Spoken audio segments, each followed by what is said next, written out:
Everyone, स्वागत है आपका क्लाइमेट्स एकेडमी के यूट्यूब चैनल पे। दोस्तों, जैसा आपको पता है अनवरत क्लासेस चल रही हैं, तो पर डे वीडियो के लिए जुड़े रहिए क्लाइमेट्स एकेडमी के यूट्यूब चैनल से। चलिए आज की क्लास के बारे में देखते हैं। इतने समय करंट का एक बड़ा अच्छा टॉपिक है जो कि हो सकता है कि आपके आगामी एग्जाम्स में पूछा जा सकता है। राष्ट्रीय सुरक्षा अधिनियम चर्चा में इसलिए आया है क्योंकि अभी आप लोगों ने न्यूज में भी देखा होगा कि कई विशेष स्थानों पर उत्तर प्रदेश में, मध्य प्रदेश में, महाराष्ट्र में कई जगह पर सुरक्षा कर्मियों के ऊपर और अपना चिकित्सा कर्मियों के ऊपर पथराव किया गया। उसको लेकर के वहां के हम उत्तर प्रदेश के माननीय मुख्यमंत्री जी श्री योगी आदित्यनाथ जी ने राष्ट्रीय सुरक्षा अधिनियम के अंतर्गत कार्रवाई के आदेश दिए। तो देखते हैं ये क्या है। तो सबसे पहले तो जानते हैं राष्ट्रीय सुरक्षा अधिनियम होता क्या है। देखिए, ये एक प्रकार का निवारक निरोध कानून है, प्रिवेंटिव डिटेंशन लॉ है। क्या होते हैं ऐसे कानून? निवारक निरोध कानून क्या है?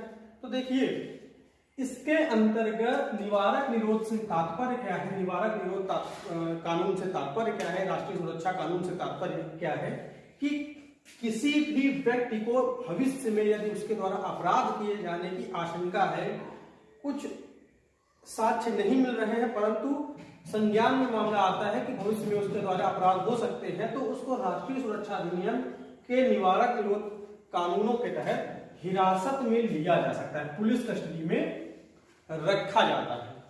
चलिए बात करते हैं कि ऐसे कानून की आवश्यकता पड़ी तो कब से इसका प्रादुर्भाव हुआ, इसका इतिहास क्या है। तो बात शुरू होती है 1818 के बंगाल रेगुलेशन एक्ट थर्ड से। मार्क्विस हेस्टिंग्स उस समय हमारे यहाँ ब्रिटिश ईस्ट इंडिया कंपनी के प्रमुख थे, गवर्नर जनरल थे। उनके शासनकाल में 1818 का रेगुलेशन एक्ट पारित हुआ। क्या होता है इसमें कि किसी भी व्यक्ति को कानून की प्रक्रिया से गुजारे बिना यदि वो अपराध करने की श्रेणी में आता है, यदि उसके ऊपर संख्या जाहिर होती है, तो उसे हिरासत में लिया जा सकता है। और यह प्रक्रिया 1818 में शुरू हुई। सेम इसी से समय 1919 का एक्ट जब पारित हुआ, जब 1919 का रॉलेट एक्ट आया, तो उसमें भी बात की गई निवारक निरोध कानून की, जिसके तहत क्या होता है, इसमें भी किसी भी व्यक्ति को यदि उसके ऊपर सार्वजनिक उपक्रमों को बाधित करने का कोई शंका होती है, पुलिस प्रशासन को शंका होती है, तो बिना किसी ट्रायल के उसे न्यायिक हिरासत में लिया जा सकता है। ध्यान दीजिएगा, यहाँ पे न्यायिक हिरासत पुलिस के अंतर्गत की थी, ना कि न्यायालय के अंतर्गत, तो उसे पुलिस के अंतर्गत हिरासत में लिया जा सकता है। फिर जब बात करते हैं 1950 के आसपास, जब देश स्वतंत्र हो चुका था, उस समय पीडीए लाया गया।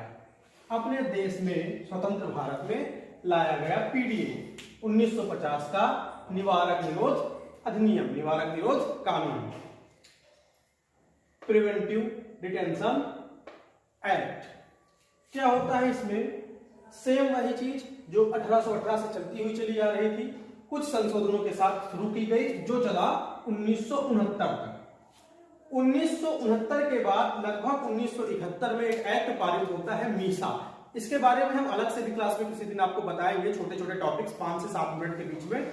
मीसा, पीडीए, इनके बारे में हम आपको अलग से बताते चलेंगे। फिलहाल आज का टॉपिक राष्ट्रीय सुरक्षा अधिनियम है, तो उसी के संदर्भ में रहते हुए हम लोग चर्चा करते हैं। अब बात करते हैं मीसा की, जो कि 1971 में आया। यह भारत की आंतरिक सुरक्षा से संबंधित अधिनियम था, जो कि 1977 तक जारी रहा।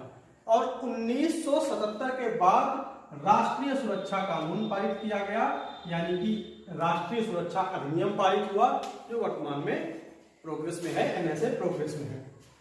अब बात आती है एनएसए के अंतर्गत केंद्र सरकार, देखिए दोनों गवर्नमेंट ऑफ इंडिया या स्टेट गवर्नमेंट्स को क्या पावर्स प्राप्त होते हैं, क्या राइट्स होते हैं। तो मुख्यतः 3 राइट्स हैं। कौन कौन से?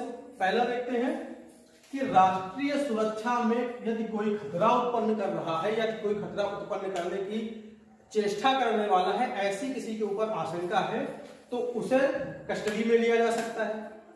दूसरा क्या है, आवश्यक सुविधाओं को बाधित करने पर, यदि आवश्यक सुविधाएं बाधित हो रही हैं, जो भी राज्य सरकार या केंद्र सरकार को किसी विशेष कार्य द्वारा प्रयोजित करनी है और उनको कोई बीच में बाधित करने की कोशिश कर रहा है, तो उसके ऊपर भी एनएसए लागू किया जा सकता है, उसे पुलिस कस्टडी में लिया जा सकता है, उसे हिरासत में ले सकते हैं।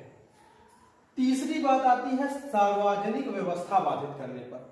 कोई व्यक्ति लोकल स्तर पे या राष्ट्र स्तर पे सामाजिक व्यवस्था बाधित करता है तो एनएसए के अंतर्गत उसे भी न्यायिक हिरासत में रखा जा सकता है। तो टोटल 3 नियम है। पहला, राष्ट्रीय सुरक्षा के लिए खतरा की आशंका पे, आवश्यक सुविधाओं के बाधित करने की आशंका पे और सार्वजनिक व्यवस्था बाधित करने की आशंका पर। ध्यान दीजिएगा, आशंका पर, ना कि प्रूव हो जाने पे, आशंका होने पर भी उसे हिरासत पे लिया जा सकता है।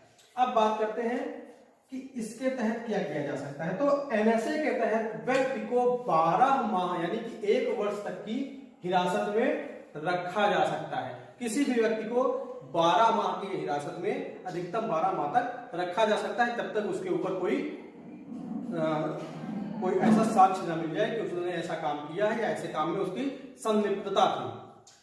यदि कोई नए सबूत मिलते हैं तो यह अवधि बढ़ाई भी जा सकती है। यह अवधि क्या की जा सकती है, बढ़ाई जा सकती है। ठीक है, तो ध्यान देंगे कि कैसे आया, क्या है निवारक निरोध तात्पर्य क्या है कि अपराधों की आशंका में हिरासत में लेना। शुरू होता है 1818 से 1919 के रॉलेट एक्ट में, फिर 1950 में पीजी आया, फिर मीसा आया, उसके बाद एनएसए आया। उसी प्रक्रम में आगे हम लोग अब बात करते हैं।